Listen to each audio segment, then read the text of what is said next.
Pendidikan adalah salah satu pilar utama pembangunan bangsa. Namun, apakah kita benar-benar memahami peran penting kurikulum dan pembelajaran?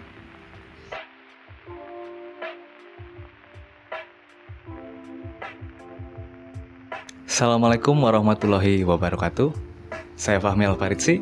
Di video kali ini, saya akan membahas tentang konsep dasar kurikulum dan pembelajaran. Sebagaimana kita ketahui, pendidikan adalah salah satu pilar utama pembangunan bangsa.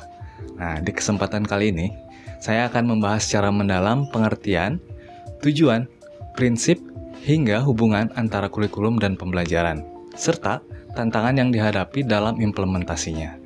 Tanpa panjang lebar, mari kita mulai. Menurut Undang-Undang Nomor 20 Tahun 2003, kurikulum adalah seperangkat rencana dan pengaturan yang menjadi pedoman penyelenggaraan kegiatan pembelajaran untuk mencapai tujuan pendidikan. Kurikulum lebih dari sekedar dokumen formal, yang mencangkup pengalaman belajar yang dirancang untuk membantu siswa mencapai kompetensi tertentu.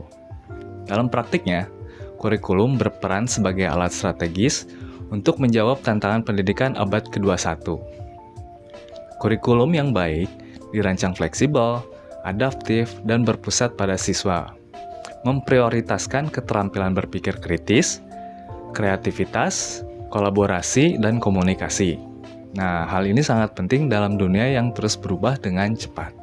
Tujuan utama kurikulum adalah mengembangkan potensi siswa secara kognitif, afektif, dan psikomotorik. Tidak hanya itu, kurikulum juga membentuk karakter, menanamkan nilai moral, dan membangun rasa tanggung jawab sosial. Menurut Fauzan tahun 2017, secara fungsi, kurikulum memiliki 5 peran penting. Yang pertama, sebagai penyesuaian. Fungsi penyesuaian membantu siswa beradaptasi dengan perubahan lingkungan. Yang kedua, sebagai integrasi. Fungsi integrasi mendidik individu atau siswa menjadi bagian dari masyarakat. Yang ketiga, sebagai diferensial. Fungsi diferensial melayani kebutuhan siswa dengan memperhatikan perbedaan karakteristik mereka. Yang keempat, sebagai persiapan. Nah, fungsi persiapan membekali siswa untuk melanjutkan pendidikan lebih tinggi atau terjun ke dunia kerja nanti. Dan yang terakhir, sebagai diagnostik. Fungsi diagnostik membantu siswa memahami potensi dan tantangan mereka untuk mengembangkan kemampuannya lebih lanjut. Pembelajaran adalah proses interaksi dinamis antara siswa, guru, dan sumber belajar dengan tujuan menciptakan perubahan positif dalam aspek kognitif, afektif, dan psikomotorik siswa. Tujuan pembelajaran mencakup 3 aspek. Yang pertama, kognitif, untuk meningkatkan kemampuan intelektual seperti pemahaman, penalaran, dan pemecahan masalah. Lalu afektif, untuk mengembangkan sikap, nilai, dan apresiasi terhadap pembelajaran maupun aspek sosial. Dan aspek psikomotorik untuk melatih keterampilan praktis, baik teknis maupun fisik. Namun pembelajaran bukan sekedar transfer ilmu. Proses ini harus mendorong siswa untuk berpikir kritis dan aktif sesuai dengan tujuan pendidikan nasional. Kurikulum dan pembelajaran adalah 2 elemen yang saling melengkapi.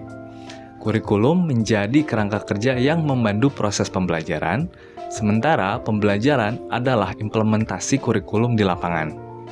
Nah, sebagai contoh, dalam kurikulum Merdeka, guru memiliki kebebasan untuk merancang pembelajaran menjadi lebih relevan dan efektif dalam memenuhi kebutuhan siswa. Namun, keberhasilan hubungan ini sangat tergantung pada kualitas implementasi kurikulum di lapangan, yang seringkali menghadapi tantangan seperti keterbatasan sumber daya, pendekatan konvensional, dan kurangnya pelatihan guru. Salah satu tantangan utama dalam implementasi kurikulum adalah kesenjangan antara rancangan kurikulum dengan kondisi nyata di lapangan. Banyak sekolah yang masih menggunakan metode pembelajaran konvensional yang tidak relevan dengan kebutuhan siswa saat ini. Nah, untuk mengatasi hal ini, penting untuk mengintegrasikan teknologi ke dalam pembelajaran. Kita bisa memberikan pelatihan yang berkelanjutan kepada guru, serta mendorong kolaborasi antara pendidik, pemerintah, dan masyarakat. Nah, inovasi kurikulum berbasis kompetensi seperti yang diterapkan dalam kurikulum Merdeka saat ini dapat menjadi solusi untuk menciptakan pendidikan yang lebih adaptif dan berpusat pada siswa. Maka dari itu, penting bagi seorang guru memahami kurikulum, karena kurikulum dan guru merupakan alat pendidikan yang tidak dapat dipisahkan. Kurikulum menjadi acuan dasar agar tujuan pendidikan tercapai.